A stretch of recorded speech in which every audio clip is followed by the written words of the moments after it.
Hi everyone! Thanks for stopping by our table of disappointment. This is How They Got Away, the show where we discuss the unsatisfying endings to your favorite unsolved or unpunished true crime and corporate greed stories. I'm your host today, Kelsey, with your other host, Annalise, and our two guests, Clickety quack, it's Steph. Anna, do you want to follow that? It's Anna. I'm just gonna leave it at that. And today, we are getting ready for the spookiest day of the year, with some spooky, unexplained stories. These are going to be a little bit different than our usual repertoire, but we will hope you enjoy it. We're going to have a fun time, because, Halloween, personally, my favorite holiday. We got to bring the vibes, Annalise, do you want to get us started? Sure. So our first story is about Lawler Ford Road, otherwise known as Al Foster Trail in Wildwood, Missouri. This road is 2 miles long, 10 feet wide, and comes to a dead end. The road is fun. Yeah, super fun. Love dead ends. Nothing ever happens at a dead end. The road is mostly a paved bike path and hiking trail nowadays. And it's closed at night. How do they, enforce that? It's like a random wood trail. Is there a gate, or is there somebody no, you can't come in. It's closed. If you go in there, their bears will get you. There's a gate and also, police that come by, so multiple people have been arrested for trespassing after dark. Fair enough. Because, that never stops people from going places they shouldn't be. Because they want the spooky experience. This road is actually known as one of the most haunted roads, not only in America, but in the world. Does that mean the haunting stops after you get off the pavement, or is it the whole area? I count the whole area, but I don't know where the area stops, if you take one step off the dead end of the road, it's just all over. It's all gone. Then you're fine. Yeah. The fog lifts and suddenly you're chill. Originally built in the 1860s through a dense forest as a way to access the Merrimack River and a railroad, the road was used by Confederate soldiers during the Civil War. Makes sense. 1860s. Oh yeah, so of course there's some spooky stuff. Also crazy to think about how soon the Civil War was. I'm gonna show y'all a quick picture just to get the vibes. We need the vibes. That's the railroad. Vibes. Mm-hmm. It's cute. I take fall pictures here. Oh my god. Super spooky. I'm, the fact that there isn't just, a headless person standing at the very edge of the light in that picture makes me feel like that's what's missing. My brain is that needs to be there because that completes the picture. I thought this was the same bridge as BuzzFeed Unsolved, where they're oh, Goat Man, I'm on your bridge. It looks exactly the same. But to be fair, I haven't seen it in a while, but I looked at it and went, Goat Man Bridge? Goat Man Bridge? Okay, we have very different vibes. I feel like a lot of bridges look creepy at night. I also can envision Slender Man just at the very edge. It looks like a a cut from a really good-looking Slenderman video game, or a Slenderman ARG kind of thing. Slenderman currently spotted in Missouri. Here's just another picture of it during the day. Okay, that looks a little more normal, except for the, pinky red graffiti on the sign that looks a little bit just the wrong color of blood. I mean, the photo itself, yes, but why is there, a magenta stain on that sign, dripping? It just looks like fall photos to me, y'all. So that means you'd be the first to die first in a horror movie. Stephanie has no sense for danger. I wouldn't even think about it. Maybe I'm just built different. Yeah. I mean, it would track. I also don't think I'd really want to live if I was being hunted by a serial killer. That's fair. So there's a couple of things that I want to talk about with this road. There is a million reasons why this should be a haunted place. If anywhere, here. So, to start, In the 1950s, the road had become, a teen hangout, a place for people to go make out, like very classic what you imagine, like teens 50s. That's what I did in high school. Just snuck around in the woods and made out with other teens. That's what I did. So this place started to be referred to as Zombie Road due to the story of the zombie killer. You know what that tracks, though? Because there's, like, a convenience store, like, not super close to where I live, but near-ish, that's called Murder Mart, because somebody got stabbed in the back of it. And people still go. Like, the Murder Mart. So that tracks for me, that people are like, it's Zombie Road now. The sales are killer. Yes! The views are to die for. The views at Murder Mart? No, it's Zombie Road. Oh. So the story goes that this man, who became known as Zombie, or his name was Zombie, allegedly escaped from a mental hospital and, went down to the road in blood-soaked clothing and then started to hide out and kind of like, keep in the shadows. It was alleged that he was a serial killer, and so he would prey on the teens who would come and park on the road to make out. That sounds like just the Missouri version of that, like, the Hook story. It's so classic, the idea of, like, two teens making out in a car. It's like, what was that, Johnny? And he's like, don't worry, baby. And then, whack! Oh my god, babe, don't worry, I got you. Gets hacked. I'm just stuck on the fact that he's called, like, Zombie. Like, I feel like, Zombie has, like, a little bit of a cannibalistic vibe to it. But, like, why wouldn't you just call him Cannibal? Zombie suggests a mindless component, too, which I think is just mean. I instantly think of Lurch from the Addams Family. The fact that you said either his name was Zombie or he's called the Zombie Killer is whack to me. Who's out here naming their kid Zombie? Oh, what's the family name? Zombie Jones? What? It's the family name. His last name's Zombie. The family name. Family name. Maybe his name is Zombie Killer, like that's just his legal birth name. What an awful birth name. But maybe because he was in blood-soaked clothes, he looked like a zombie? Maybe. But the other version of this story is that, he was struck by a train. And, like, so this is a lesser known this one isn't as, like, viral as the mental hospital patient. This one is that he was struck by a train and then he just died and then chases off, young lovers as a way to seek vengeance and kind of disappears people, which is, not as well baked as the other version of the story. So, believe what you'd like. I love that our two origin options, though, are the Hook story that every urban legend, that every town has as an urban legend, or Stand By Me. As a treat for us. Like you do. So, another version of the story, or another story, involves a figure who appears on the railroad tracks. Creepy. There are actually multiple stories about incidents and, mysterious disappearances at the railroad, but this legend surrounds someone who was struck and killed on the track and comes back to the spot of their tragic demise. Now, this accident can actually be traced back to only one person who we have evidence of who had died on the railroad track. Her name was Della McCullough. You say it with confidence. Say it with confidence. And she was killed in 1876.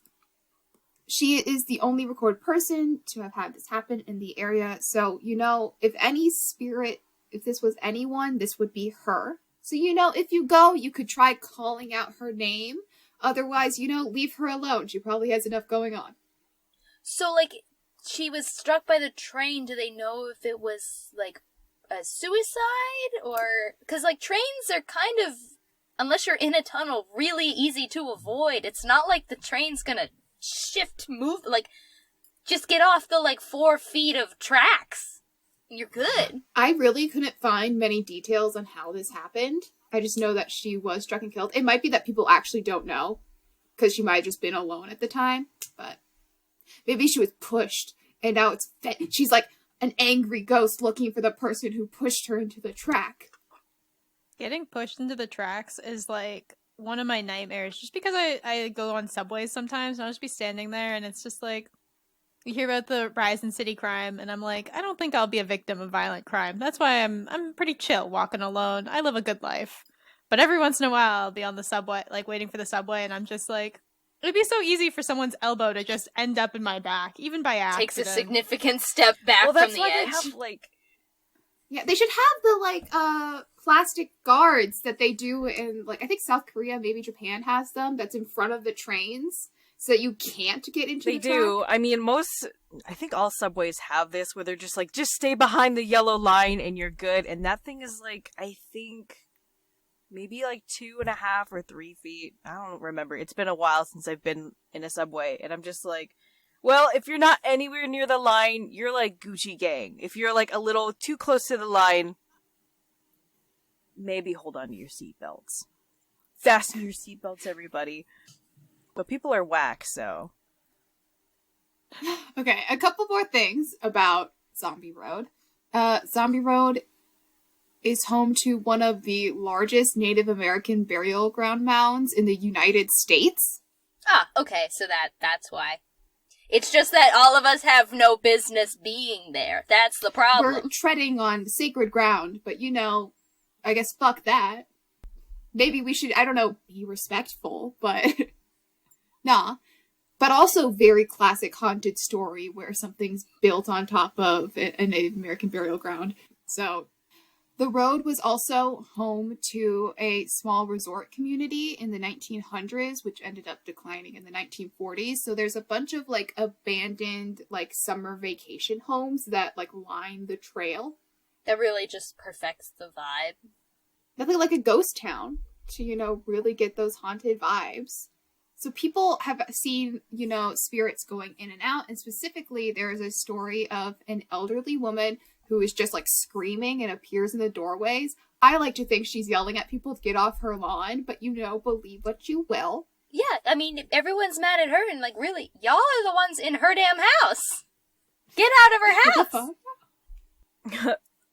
Everybody, why is there an old lady yelling at us? The old lady, I own so much property and everyone keeps getting on it. It's the worst. They're worse than rats. I like the rats.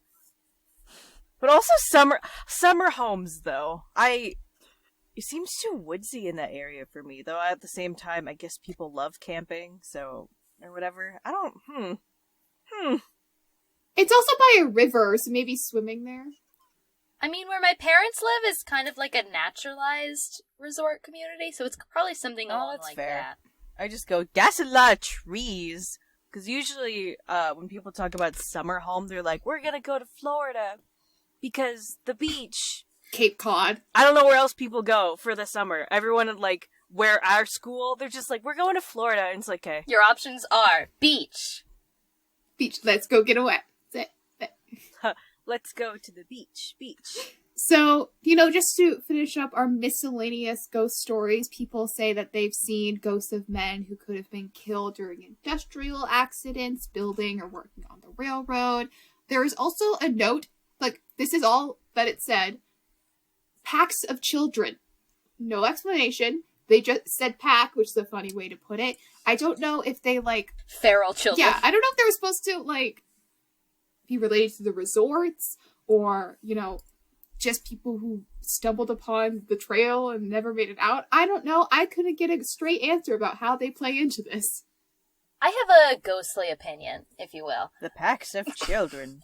Beyond the pack of possibly just a pack of feral children. But I feel like people always assume that when they see some kind of paranormal activity in a place that once had a lot of just normal human activity, they always assume that it's because somebody died violently, and I feel like that's usually the case that we would associate that with. But I also feel like there's a thing that I just call impressions, where if there's been a lot of activity in an area, just people moving around, being there, sometimes that's just left over, like an old-fashioned TV when you would turn them off and there's still the outline of what image was on the TV before you turn it off, kind of like that. So I feel like there's not always a horrible death behind every ghost sighting. I think that also plays into the thought that, time isn't linear. So everything can be happening at the same time, no stretching out and out into the universe. So, So that poor old woman just had all of these ghost encounters in her own home. And now in the future, we're all like, dang, this ghost old woman is really angry. And I just think to tie this all up, overall, there's a potential for a lot of spooks. You're surrounded by forests, abandoned houses, railroad, and overall just the history with Native Americans and the Confederate soldiers. If any place were to have ghosts, upset spirits, anything like that, this would be the place. That's all I got for Zombie Road. That seems really spooky, Annalise. But you know where a place that might be even spookier? The desert. There's just something about the desert that's just very eerie. Like, people are just not meant to be there. I mean, points at the miscellaneous death valleys. The National Geographic, don't go here, people. That is so cool. I think I'm gonna go there for spring break. That said, February 2nd, 2009 started out as a normal Monday night for Christine Ross, but it would soon become one she would never forget. She had taken her dog on a walk along a dried-out wash that's really just a dried-out riverbed, near her home in the West Mesa area of Albuquerque, New Mexico. Her dog found a bone and brought it over to her. That on its own's not super weird. Dogs like bones. Dogs sometimes grab bones. This area was kind of underdeveloped, so it's possible that wildlife was nearby. But Christine is like, that looks real human. And I'm just gonna double check here. So she took a picture of it and sent it to her sister, who happened to be a nurse, who confirmed that the bone was indeed a human femur, and that she needed to contact the police right away. Big yikes. Right. Imagine, I don't know for sure, but I feel like she had to have called her, because that does not seem like a text message to like, yeah, that's a femur, LOL. Call the police, Lamau. Yeah. That's I'm quickly picking up the phone, like, hey, yo, you really need to call someone. Yo. Ross would soon learn that this event would lead to the discovery of the skeletal remains of 11 women. This area of West Mesa was largely underdeveloped, and only recently had development started to occur. The 2008 housing bubble collapse led to construction being halted partway through. They'd filled in most of the wash that was nearby, and in preparation for construction, and neighbors had begun to complain of flooding as a result, because now the water's moving elsewhere. So they built a retention wall to channel storm water into a retention pond instead, and this moving of water ended up exposing the buried bones. Maybe they would have discovered the remains during further construction, but this is a 2008 housing crisis. It's possible they never would have restarted construction. And it's possible that it was only due to this recession and a few flooding complaints that these remains were ever discovered. This was the most disturbing murder case the Albuquerque police had ever faced, and remains unsolved to this day. It took medical examiners over a year to identify all of the victims. All were reported missing between the years 2001 and 2005. Are these women people of color? Give me just a second. We will get into that. She's getting there. I'm getting there. Satellite imagery taken of the area during 2003 and 2005 shows the disturbed sections of soil and tire marks. All but one victim was linked to sex work in some way. Of course. Which may explain why the disappearance of these women went largely unnoticed by the area, as disgusting as that is. 'Cause no one cares about it. Is so sad that people don't put in the resource for these women. I'm always upset about this, and I just need to put that in there. Continue, Kelsey. I said that most were reported missing between 2001 and 5. A lot of that is actually based on backtracking and figuring out when they went missing. Most of these women had not even been reported missing at the time that their remains were found. No one was looking. Which is so Not sad. officially. I mean, since they are linked to sex workers, you know that they're just gonna be like, prostitute, cover that up, bestie. They're not that important, which really sucks. Like, sex work is still work, which is very frowned upon in this society. Like, if it pays the bills, go off. But like, some people just really be like, "Oh, my pearls." Don't do that. But they're also the same people who would like be against, homosexuals and all that good jazz. But anyways, go on, Kelsey. The victims were Jamie Barella, 15, Monica Candelaria, 22, Victoria Chavez, 26, Virginia Cloven, 24, Solania Edwards, 15, Cinnamon Elks, 32, Doreen Marquez, 24, Julie Nieto, 24, Veronica Romero, 28, Evelyn Salazar, 27, and Gina Michelle Valdez, 22, who was 4 months pregnant at the time of her murder.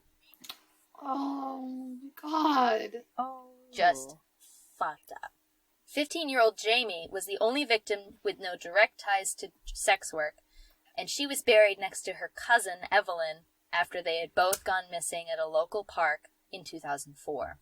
Evelyn did have ties to sex work, which they think may have been why Jamie went missing, because she was with her. That is so sad. To Annalise's earlier question, all of the victims were Hispanic, with the exception of the other 15-year-old victim, Solania. She was African American, and also the only victim not born and raised in the state of New Mexico.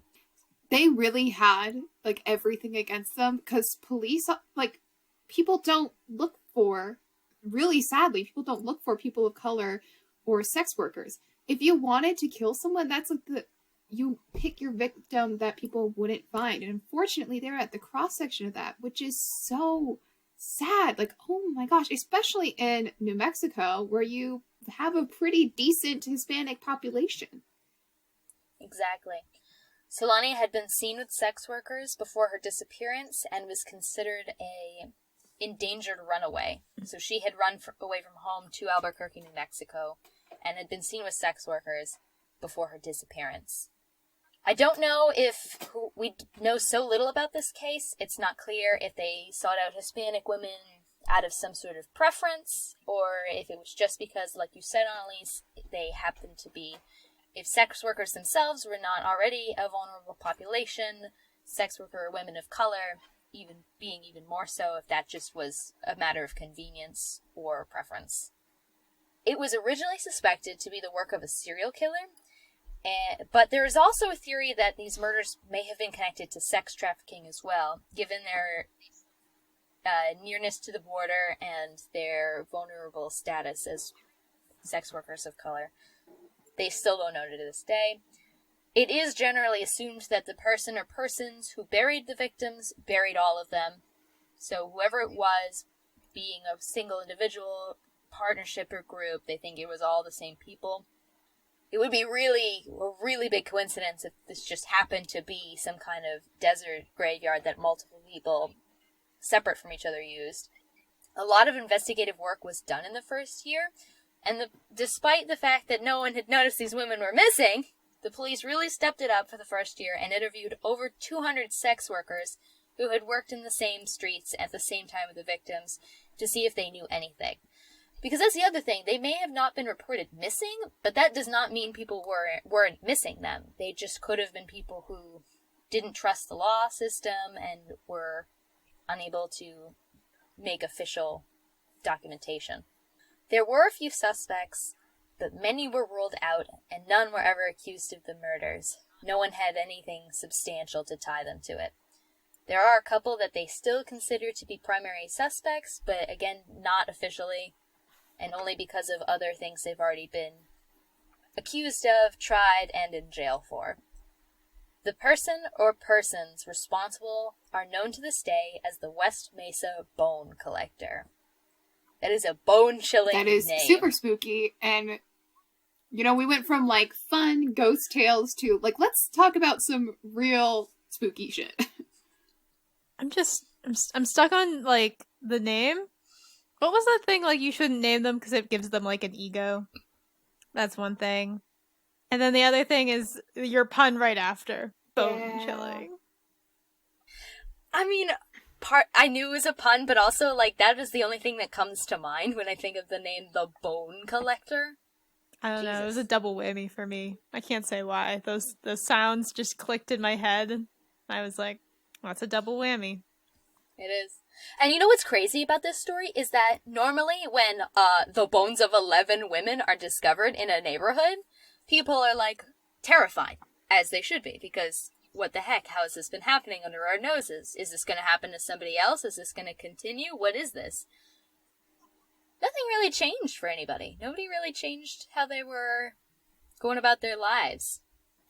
Because 100% a bunch of people were like, oh, you know, sex workers, I'm fine. It's because of what they chose to do, because people suck. Yeah, essentially. That's just whack to me. Like, if somebody found 11 women in, like, 2 or 3 streets over from me, even if they were sex workers, I'd be like, what the hell? I'm not going outside. I'm moving. Well, I'm going to take us to, you know, a bit of a lighter note than that, but a spookier, more haunted note. Now I'm going to be talking about the ghost of Bellamy Bridge. You do like bridges. I do love bridges. I have a thing that every time we pass a bridge, I basically go, a bridge! You know, I have a good time with them. Anyway, I'm taking us to Mariana, Florida. This steel bridge is surrounded by a foggy swamp that crosses the Chipola River. So, you know, have that image stored in your brain, you know, a steel bridge, foggy area. Yep. This story centers around Elizabeth Jane Bellamy. She was formerly known as Elizabeth Jane Croom. She was the wife of Dr. Samuel Crowell Bellamy, an influential political and economic figure at the time. They had both fallen in love, and they got married on May 11th, 1837. This wedding is just what I picture. The way this is told in the legend, this wedding, is like a very classic, opulent Southern wedding. In the legend, it takes place at the Bellamy plantation in the Rose Garden.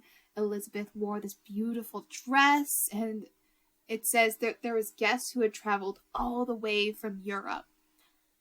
Some stories said that Dr. Bellamy had built this mansion/plantation for his soon-to-be wife. You mean he told slaves to build it? Yeah. I mean, yeah, this time period. In her vows, Elizabeth said, I will love you always and forever. Never will I leave you. And thus, that's how the happiest day of Elizabeth's life started. But unfortunately, that's not how it would end. She died on her wedding day? That's so sad. The story, of course, varies. But either Elizabeth, you know, was happy dancing with her new husband, or she was taking a little bit of a rest upstairs, but her dress caught fire by a fireplace or a candle. And when this happened, she went running down the staircase. She was just running away in general in panic, and she suffered severe burns, and after surviving for a couple of days, passed away. She was later laid to rest in a grove of trees. Just good holy crap. Wasn't this around the time that they had that fabric that was treated with something that turned out to be really... It was like cotton that was treated with something that turned out it was incredibly flammable, so that once it caught fire at all, it would just... I'm not sure. I don't know. Kerosene comes to mind, but that's just because kerosene is a flammable thing. I'm not sure what it would be treated with. I love that perfume. What you got? It's kerosene. Oh my god. Perfect. Radiant. Bright on your wedding day. My golly, she was right. I thought this was going to be like a haunted mansion moment where she gets poisoned, but this is a lot worse. She still dies, but this is a lot worse. Woo! Quick Google, and arsenic dresses, mercury hats, and flammable clothing caused a lot of pain in the 19th century. Well, there we go. But to continue this story, after all of this happened, Samuel Bellamy became an alcoholic to try and drown his grief, and eventually committed suicide by using a razor to slit his throat. Damn. At the time, suicide was seen as extremely shameful and taboo, and those who committed suicide were traditionally buried in unmarked graves. I mean, in some communities, it is still considered extremely shameful. I know that some people, depending on what religion they're part of, if a loved one does commit suicide, they had to fight to have them buried in church grounds. So people began to see this spectral figure wandering the banks of the river in the swamp, which is where then a few years later the Bellamy Bridge was built. It is said that Elizabeth wanders the area searching for Samuel's grave in order to be reunited with him, but since the grave is unmarked, she will continue to search forever. Now, I do want to say that there is a real Elizabeth and Samuel. There is a real Elizabeth and Samuel Bellamy, but their actual story is way less dramatic, as is the case with both legends. It always is. In reality, they got married on July 15th in 1834, so 3 years before the legend, in North Carolina, nowhere near where the bridge is. Elizabeth, at the time, was around 15 or 16, and Samuel was 9 years older than her. As is tradition. Delicious history here. They eventually relocated to Florida a while after, and they bought their land, the Rock Cave Plantation, and, along with that, 80 slaves, which is horrific, which they actually brought with them from North Carolina. They had... The story keeps getting better. Super great! They had a son in 1835, and sadly, because they were in a heavily swampy area, in 1837, the whole family got malaria. Elizabeth died on May 11th, the day of the legend, and was 18 years old. Their son, Alexander, died a few days later at only 18 months old. Samuel did end up committing suicide later on December 28th, 1853, 3 days after Christmas, with a razor, like the legend says. It's still sad. It's so interesting to see.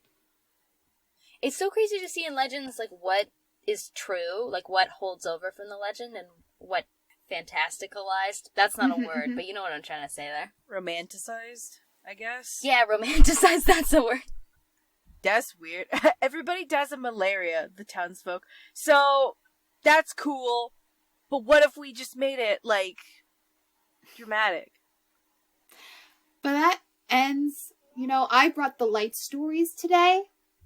So I'm going to hand it back over to Kelsey for our spooky ending. The probably more horrific ending, if I have been teased this correctly. We did not plan this. I just went dark. You said haunted things. I went, yeah, fun. I'll look at the most haunted places in the world, and you bring true crime. You got more bones? Okay, but like when I was looking, I saw the one I'm about to tell you, and I was like, oh, that sounds spooky, and I looked into it, and I was like, oh my god, this is horrifying. And there's something about the name Bone Collector that makes me, I gotta know more. So for our final story, I'm going to take us a little bit in the future for Mona Lisa's. We're going to go up to 1881. The Civil War had just ended, about 16 years prior, and America had been swept up by the hot new trend going around Europe called the Industrial Revolution. Steel, all the rage. And as a result, the demand for pig iron, also known as cast iron, which is an intermediate product in the creation of steel, all-time high. I did not know that pig iron was a thing. We're learning stuff today. Educational. Pig iron is created through the process of smelting iron ore in a blast furnace. So, Colonel James Withers Sloss constructed Sloss Furnaces. Roughly 4 million people of color had been freed after the end of the Civil War, and under President Andrew Jackson, the southern state legislators began to pass black codes. Because Andrew Jackson sucks and was the worst president. Andrew Jackson sucks and was the worst president. That's the tagline for this episode. Hashtag Andrew Jackson is over party. Next to Reagan. Cancel him. Boo. Black codes, restrictive laws meant to control the labor and behavior of former slaves, and this is where the term Jim Crow laws come from. Not only this, but immigrants were coming to America in droves looking for the American dream. In fact, it is estimated that over 14 million people immigrated to the United States between 1870 and 1905, mostly from Germany, Ireland, and Britain. Again, it is so wild to think about how, like, close in our history Right? this is. Like, it makes sense because, you know, a lot of us are, like, children of families who, like, immigrated, and, like, that makes sense. But also, like, 1905 was not that long ago. It was not. It was like 150 years ago, maybe. Newly freed slaves with restrictive laws about what kind of work they could do and where, along with the European immigrants who had little to no support in this new land and in desperate need of work, Sloss Furnaces has got a workforce. I like how you almost went 1950s with that. It just like pulls out a full transatlantic accent. Sloss Furnaces has work for you! Sloss Furnaces played a huge role in the economic growth of Birmingham, which went from a small, sleepy town to a booming metropolis almost overnight. By April of 1882, nearly a year of operation, the furnace had produced roughly 24,000 tons of pig iron. That's a ton of pig iron. Despite this... That's a ton of pig iron. Despite this... We're gonna keep trying to do this, and it's just gonna get worse no matter how I'm not hard even trying, it just keeps coming out. Despite this, demand for pig iron gradually began to slow. And by 1886, Sloss sold Sloss Furnace Company to a group of investors. The new owners began to rapidly expand operations, and by 1890, the company had been renamed Sloss Sheffield Steel and Iron, and was the second largest producer of pig iron in the Birmingham district. But to do this, they had to cut a few corners. Because they always cut corners. Because we always cut corners, because they're terrible. The group of investors knew that there were many African Americans they could pay very little, as they were looking to get free of the sharecropping system, in which landlords allowed tenants to use some of their land in exchange for a share of the crop, which ensured that the farmers, particularly now freed slaves, would remain tied to the land. So that sucks. They had also begun to employ a convict lease system, which allowed them to employ prisoners, mainly African Americans, for almost nothing. We're all just shaking our heads. I want you all to know that. We're very disappointed here. And with this, between African Americans and immigrants, the workforce is highly segregated. This means that blacks and whites had completely different time clocks and even different bathhouses. And as if that wasn't enough racism for one company, the jobs themselves were segregated too, meaning that more managerial positions were given to white workers, while the more labor-intensive and dangerous work was given to the African American workers. Aren't we so proud of the progress? We love it.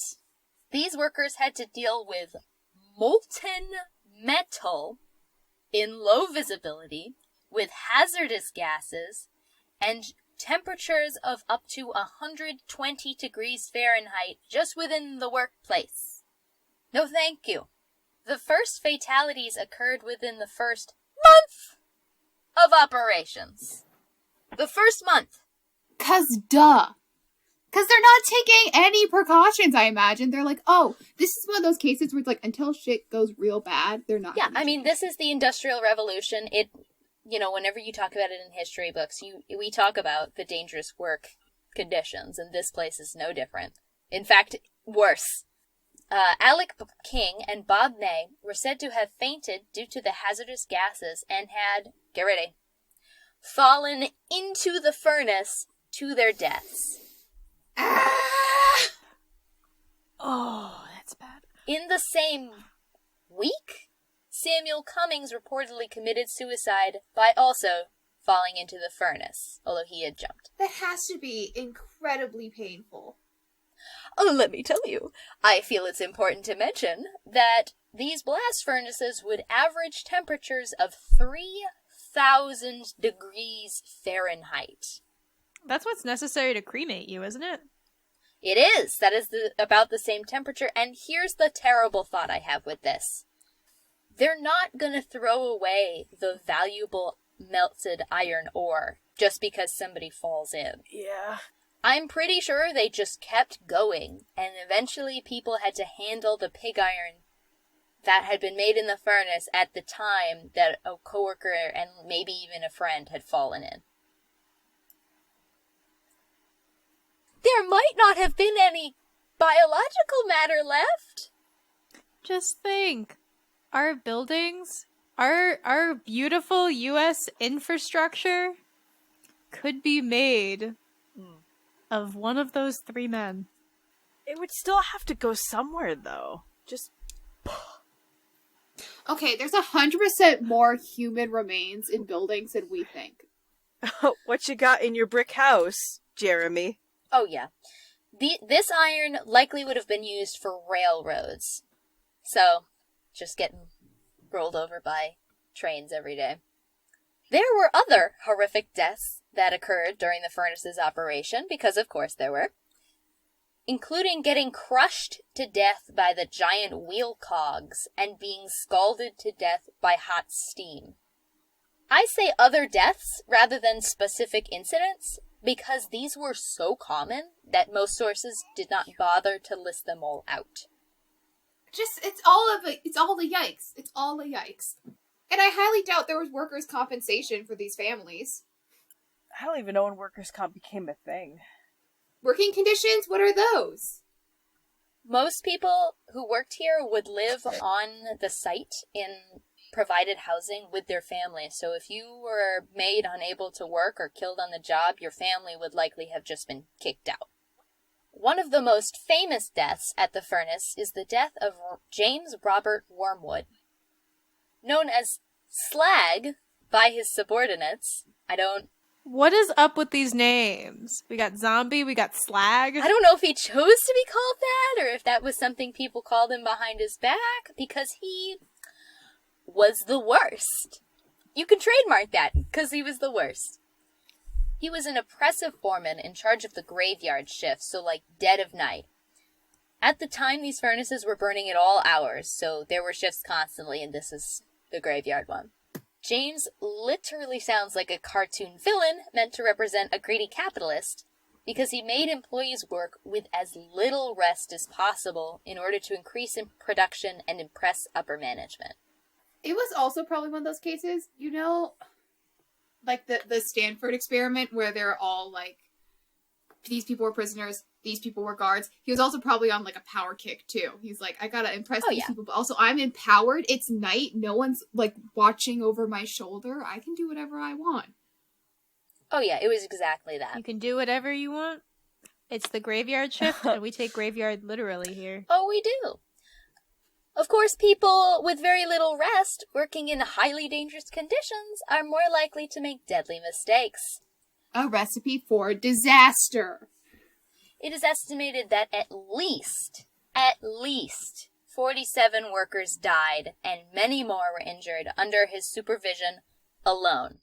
This included an explosion in a blowing house in 1888, which caused 6 workers to go blind.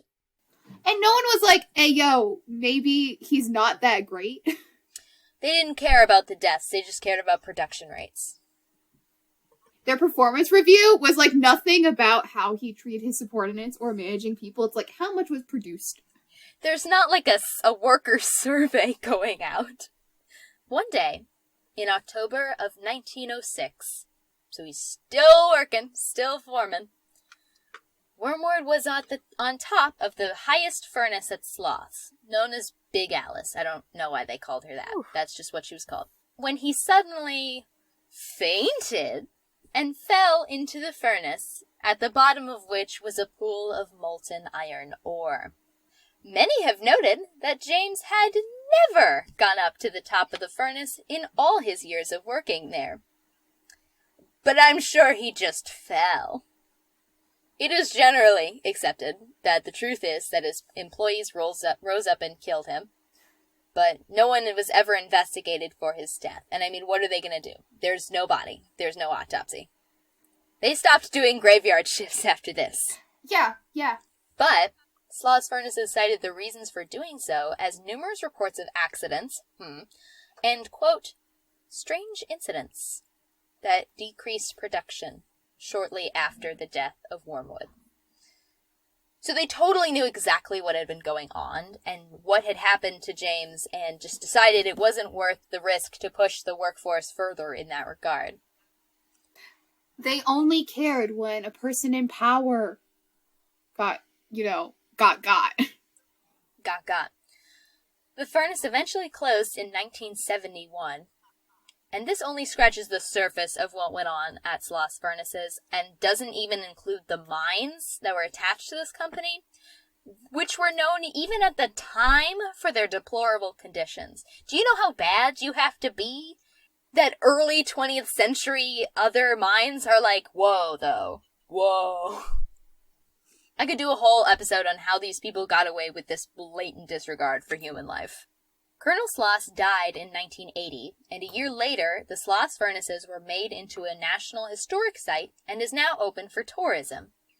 While it is a reminder of the human cost of the Industrial Revolution and how far we've come in labor equality, it is mostly known for its ghost sightings. Ayo. Now for the spooky shit. Since its opening as a museum, visitors have reported strange occurrences. Visitors have heard heavy footsteps and loud voices, felt cold spots, and seen dark figures. All of your classic ghost shenanigans. Some have also said to have been assaulted by a white figure that many believe to be the ghost of James Wormwood.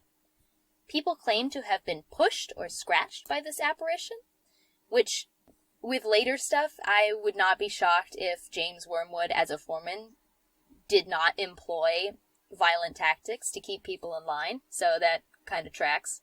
In fact, sightings of this apparition go back to even when the furnace was still in operation.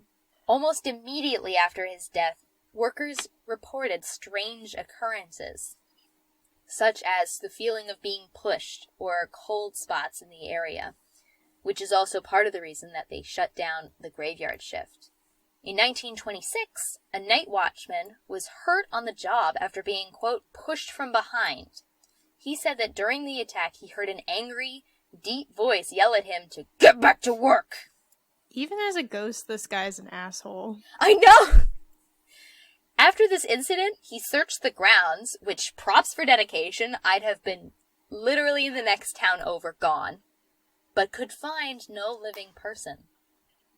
Even stranger, in 1947, 3 supervisors went missing. Eventually, they were found unconscious and locked in a small boiler room on the southeastern part of the plant. None of them could explain what had happened, but all remembered being pushed by a man who appeared to be badly burned, who yelled at them to push some steel. Why is he so obsessed with steel? It was his job. It wasn't his life. I don't think this man had work-life balance. He was foreman of the graveyard shift. He didn't, knit on the weekends. Now, for this one, you might think, well, maybe they were getting up to some shenanigans and didn't want to admit it. But if I understand the sources correctly, they were locked in this boiler room from the outside, which they couldn't have done to themselves. I'll finish this off with perhaps the most terrifying ghostly encounter, which definitely did not keep me up half the night the day I did this research thinking about it. Now, you'll remember I mentioned that the furnace closed in 1971. This was mostly due to environmental crackdowns that made the Sloss furnace method of production too costly. But the night before the plant was to close, Samuel Blumenthal, night watchman, was taking one last sweep over the grounds for nostalgia's sake, when he found himself face to face with, quote, the most frightening thing he had ever seen, end quote.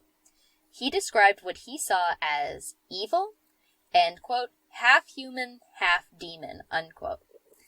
This apparition tried to push him up the stairs, and when Blumenthal refused to move, it began to beat him with his fists, which I think comes back to the possibility of Wormwood using physical means to control his workforce. He became a demon. When he was found and examined by a doctor, it was discovered he was covered in intense burns. And I'm pretty sure this was after the furnaces had been turned off. So there was nowhere that should have been able to cause these burns. And he died before ever returning to Sloss from his injuries. There are still reports to this day as tourists go hoping to catch a ghostly encounter, including many paranormal activity TV shows that have caught activity on camera. Oddly enough, the majority of them occur during what would have been the graveyard shift during the months of September and October, remembering that Wormwood died October 6th. So it appears that James Slag Wormwood haunts the Sloss Furnaces to this day, still looking to increase production long after the furnaces have gone cold. Okay, sorry. He works he works the graveyard shift, first off.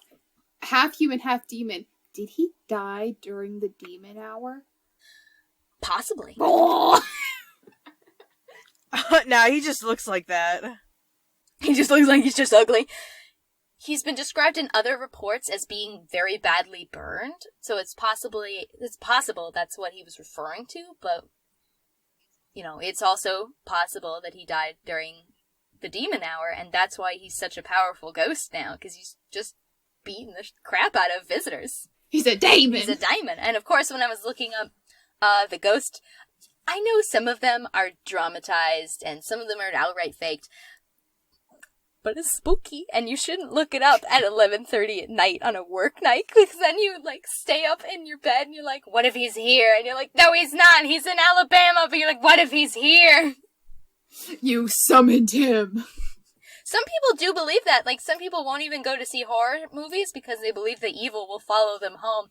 And while I don't actually believe that, I get it, because that's how I felt in my bed at night, just in the dark, he's in the furnaces. Manifesting shenanigans.